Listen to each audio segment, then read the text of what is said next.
continue our journey into the structure of ovule.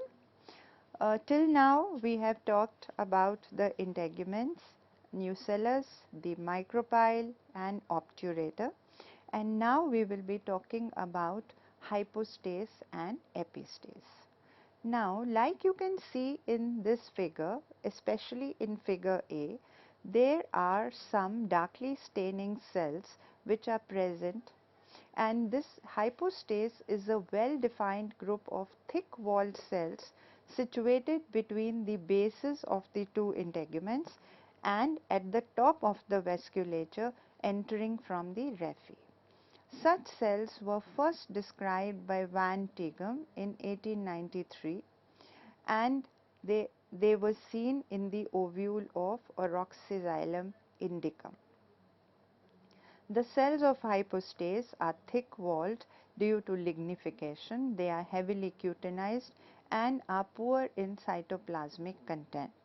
They are connected more or less directly with the inner integument. Hypostase prevents the downward growth of embryo sac into the nucellus, and it secretes nutrients to embryo sac from the vascular strand, and also it stabilizes the water balance. Okay, and this happens in case of resting seeds over long periods of dormancy. It is thought to produce certain enzymes or hormones, or even plays a protective role in mature seeds. Hypostase is very prominent in families Onegraceae and Bignoniaceae. Another group of cells which are present towards the micropyle is called as the epistase. It is a secondary group of cells similar in characteristics to hypostase, which are found between the integuments at the apex of nucellus. The inner tangential walls of cells are lignified and thickened. Epistase differentiates during later stages of ovule development from the nucellar epidermis. The cells of epistase also act as transfer cells, are metabolically active, and show thickenings on their inner tangential walls. Epistase is also known to provide chemotropic guidance to the pollen tube for its growth. A very conspicuous epistase is seen in Arachis hypogea, where cells have very large starch grains and thick mucopolysaccharides present in the cells. In Costus, the epistase forms a cap-like structure, and these cells, they have cutin in them, and these are seen during advanced stages of embryo development. Now we have discussed all the structures of the ovule, that is whatever comprises of an ovule. The ovule is an important structure because ovule is housing the embryo sac. Like I just told you some time ago, that embryo sac is formed from the cells of the nucellus, and we have also discussed about the different types of ovules which are formed. Now these there is a process called as megasporogenesis, where there is formation of megaspores, like the archisporial cell gets converted into a megaspore, and this archisporial cell, when gets converted into megaspore, the process is called as the megasporogenesis. Okay, you can see here that archisporial cell, it can directly function as a sporogenous cell, or archisporial cell here also, like in anther, it can divide into a parietal cell on the outside and a sporogenous cell on the inner side. And though the division in parietal cell only add to the layers, the cell layers, sporogenous cell will eventually start behaving as the megaspore mother cell, and then there it will undergo meiosis to give rise to the megaspores. There are different types of megasporogenesis. Megasporogenesis is primarily a process where the megaspore mother cell undergoes meiosis to give rise to a megaspore. Okay. There are three types of common development of megaspore. One is monosporic, then bisporic and tetrasporic type of embryo sac development. In monosporic type of embryo sac development, the megaspore mother cell undergoes meiosis to produce 4 haploid megaspores. Now, each meiotic division is followed by a wall formation.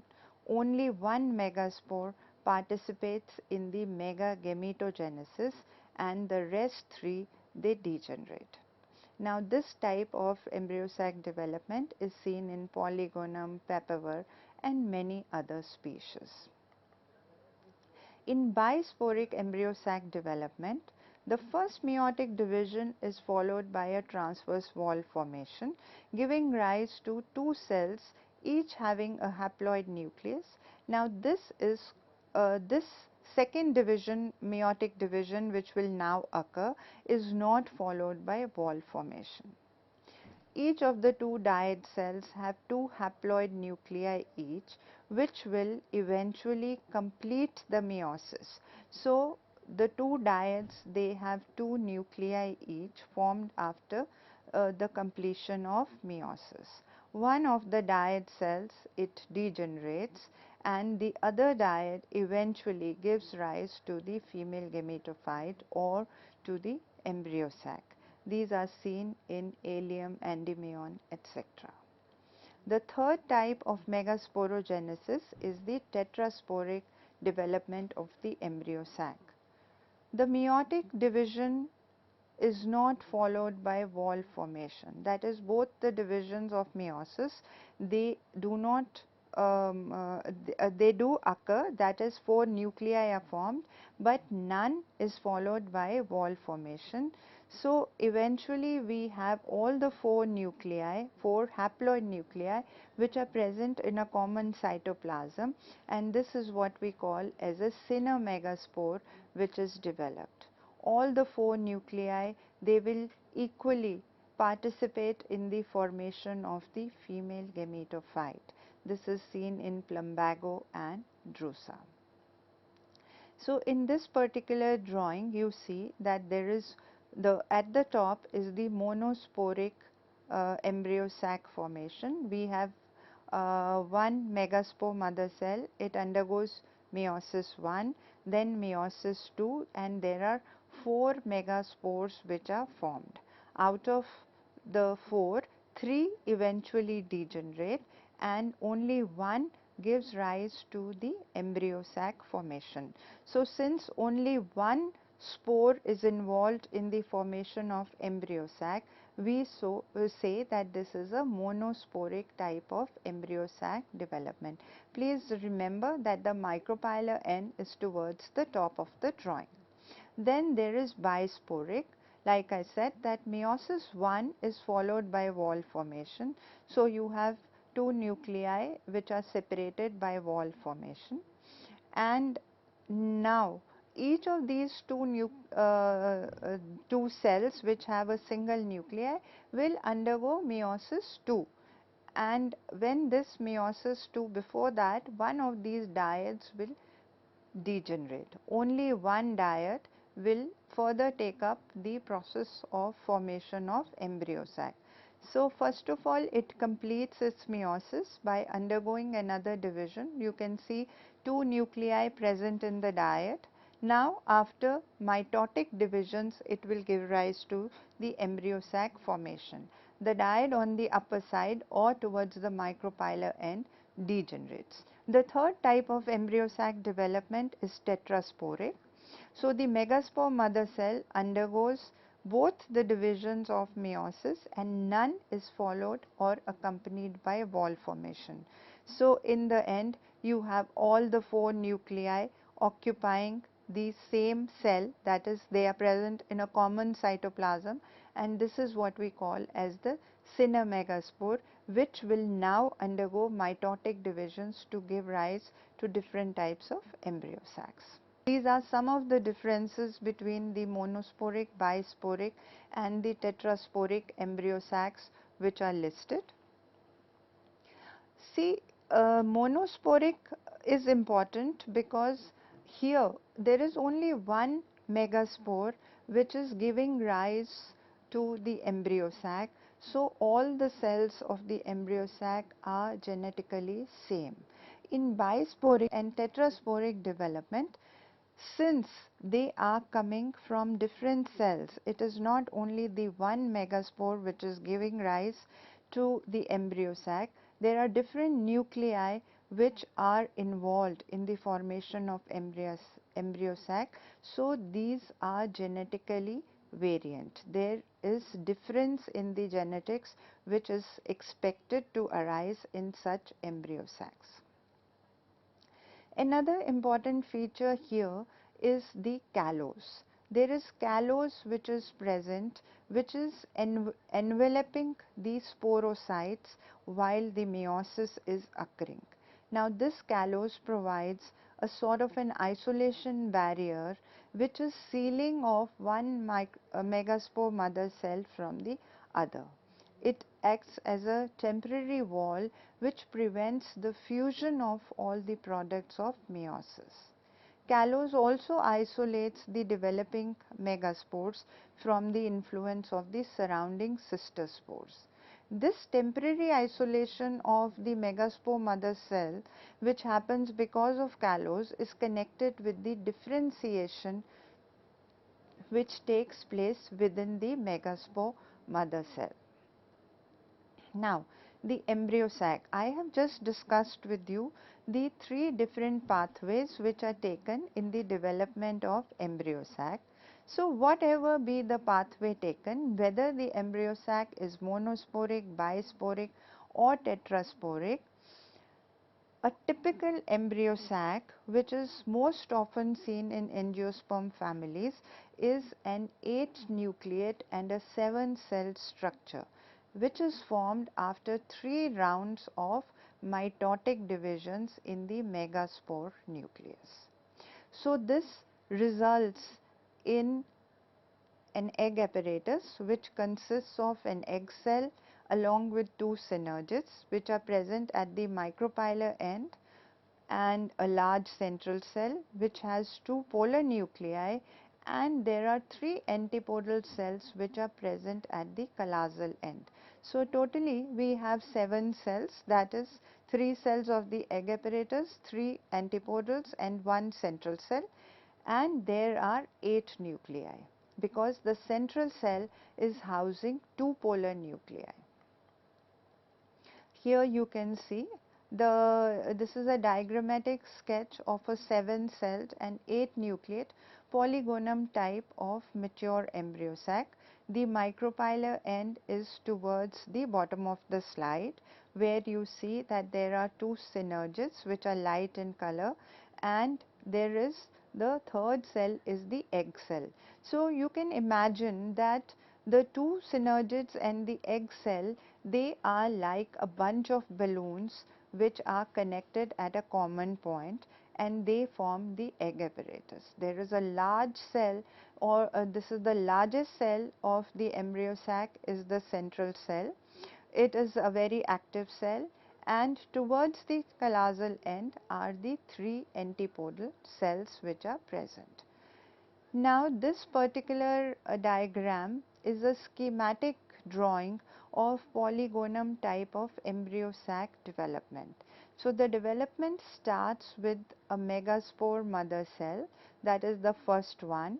It undergoes meiosis, and eventually you can see that there are 4 megaspores which are formed, out of which 3 degenerate. So, there is only one megaspore which will continue the development further. This megaspore undergoes 3 mitotic divisions. So, first mitosis leads to the formation of 2 nuclei, and then the second leads to formation of 4, and eventually there are 8 nuclei which are formed, which organize themselves in 2 polar regions, 4 at the micropylar end and there are 4 at the callosal end. The four micropylar ones, they give rise to the egg apparatus, that is, there is one egg cell and there are two synergids. One of the cells from the egg apparatus, it moves to the central cell as a polar nucleus. The four cells or the four nuclei which are present at the callosal quartet, three form the antipodals and one of these also moves to the central cell as the second polar nucleus. So, in all there are two polar nuclei in the central cell and there are three cells of the egg apparatus and three at the bottom. This particular drawing or a diagram, it shows you the major types of embryo sacs development in angiosperms. We've already discussed that the first two categories are of monosporic development, that is polygonum and Onethra type.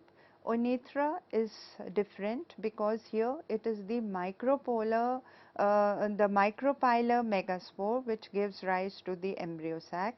The embryo sac here is a 4 nucleate structure and is not an 8 nucleate structure because here this one mitotic division is less than that of the polygonum type. The next two which you see here, it is the allium and the endymion type. These are the bisporic types of embryo sac development. Now the differences in the first one, it is the callosal diet which develops into the embryo sac, and in the second one it is the micropylar one, and then the rest which you see here are all the tetrasporic types of embryo sac developments. Now there is something very interesting which I would like to mention here, that what happens here is that all the four nuclei, as we just learnt, they are present together in a single cinemagaspore. Now they can arrange themselves differently.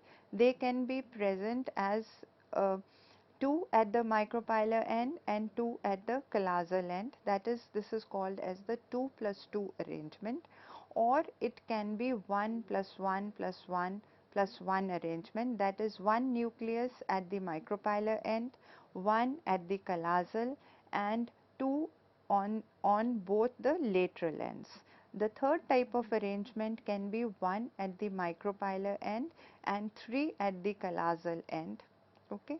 Now sometimes what happens is that the description which I have just given you, here none of the nuclei are fusing, but there are types of development where the three nuclei which are present at the callosal end, they can fuse together to form a triploid structure as is seen in Fritillaria kind of embryo sac development. Now this fusion was seen first of all by Bambusiani in Fritillaria, and hence it is also called as the Bambusiani effect, that is the fusion of three nuclei at the callosal end into a triploid structure. So in Fritillaria, once this fusion has taken place, then the mitotic divisions they occur. So the central cell has two polar nuclei, of which one is haploid, the other one is triploid. So the secondary endosperm nucleus, which eventually will give rise to the endosperm, is tetraploid in nature. The embryo sac has different components, as I have just mentioned. There is egg cell, synergid, central cell and the antipodals which are present. You can see that this is the egg apparatus. Now the egg apparatus is also called as the female germ unit, that is, egg apparatus has only three cells, that is the egg and the two synergids. So when we also include the central cell, that is, if we talk about an assemblage of egg cell, two synergids and central cell, then it is called as the female germ unit, because these are the important cells which will play a major role in the fertilization. The two synergids, they remain connected with each other by means of plasmodesmata, which are present in a common wall between them. So, you can see the two synergids, the egg cell which is hanging a little below the synergids, and the central cell in which the two polar nuclei are very evident. Egg cell is located at the micropylar end along with the synergids, and placed calasal to synergids. It is little below the synergids, so that the synergids have a better access to the pollen tube which will enter from the micropyle. And egg cell is separated from the synergids by a complete sometimes or a partial cell wall, or there may not be any wall, or there would be just a plasma lemma or the plasma membrane alone. In capsula, which is an exception, the wall covers the entire length of the egg cell, and in cotton it covers the half.